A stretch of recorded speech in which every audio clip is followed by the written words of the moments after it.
Do you swear by Almighty God that the evidence you will give will be the truth, the whole truth, and nothing but the truth? I do. After months of public hearings, the sixth and arguably one of the most critical former coalition ministers took the stand in the Robodebt Royal Commission. This morning my department commenced some refinements to the income compliance system.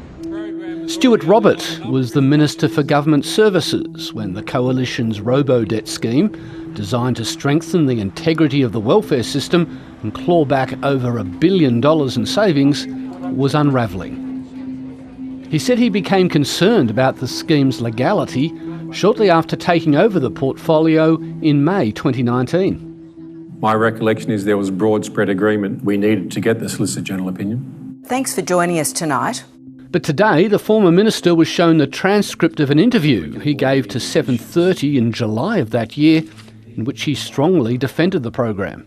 People need to keep their affairs or their income assessments up to date, using MyGov as one example. And of course, we cross-check it with the ATO. And if there's a discrepancy notice is raised. And that's the legal requirement we've got. Do you accept, Mr. Robert, that what you've said in response to that question from Ms. Tingle is inconsistent with the state of mind you assert you held at the conclusion of the deep dive session on the 4th of July 2019? Yes, I do. Okay. Keeping in mind, if I've got a personal opinion, my next step is to seek the appropriate advice. Until such time as that arrives, I remain a Cabinet Minister and am responsible for holding the Cabinet line. Commissioner Catherine Holmes later questioned the former minister about other media interviews in which he quoted departmental figures he doubted were true. They were the accepted figures by government to use. And as a dutiful Cabinet Minister, ma'am, that's what we do. Misrepresent things to the Australian public. I wouldn't respectfully put it that way. G'day Josh, how are you, mate? Why don't we have a look at the job search? The Robodebt scheme was launched in 2016. What we're doing in the welfare system is strengthening it. It was an automated program that calculated possible debts by matching a person's annual income collected by the tax office against declared fortnightly earnings. And it put the onus on welfare recipients to prove the debt wasn't owed.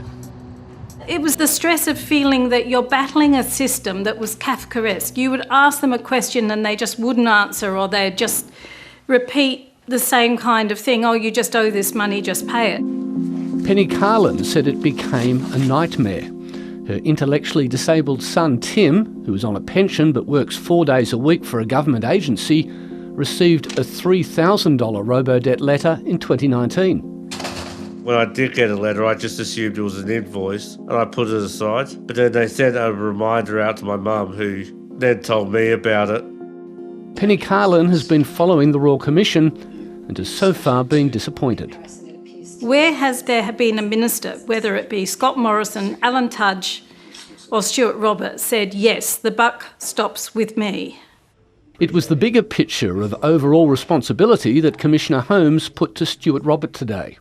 The government somehow has allowed this program to run in full flight since September 2016 on such flimsy premises. Is there anything you want to say about that? Yes, ma'am. The premises are flimsy and they should have been questioned. But do you take any responsibility for what the government of which you were part did? Oh, absolutely, Commissioner. As a senior member of the government, I take absolute responsibility as part of Cabinet solidarity for this. But I also take responsibility for being the minister that called it out to say we've got to get advice and stop it. Earlier this week, the former Secretary of the Department, Renee Leon, had a different take on Stuart Robert's role, saying he rejected her advice to apologise using the words, "We'll double down." I have a very strong memory of it because I was so surprised. Stuart Robert denies this. I don't recall that, Mr. Scott, and would be completely inconsistent with the fact that I've got the Solicitor General's advice I wanted. That kind of contest of plausible deniability, I mean, they can't both be right. One or the other, and that's for the Commission to determine. Professor Terry Carney sat on the independent tribunal which found Robodebt was illegal. He says today's evidence confirms his own fears. we've seen a complete dereliction of the duty to maintain the standards of ministers and cabinet governance on the one hand, and of the public service and public service advice on the other. The Commission is to report back to government by the end of June. Penny Carlin says she's quietly optimistic justice will be done. I would really like for the architects of this scheme to be held accountable and for them to be some consequence to what they've done.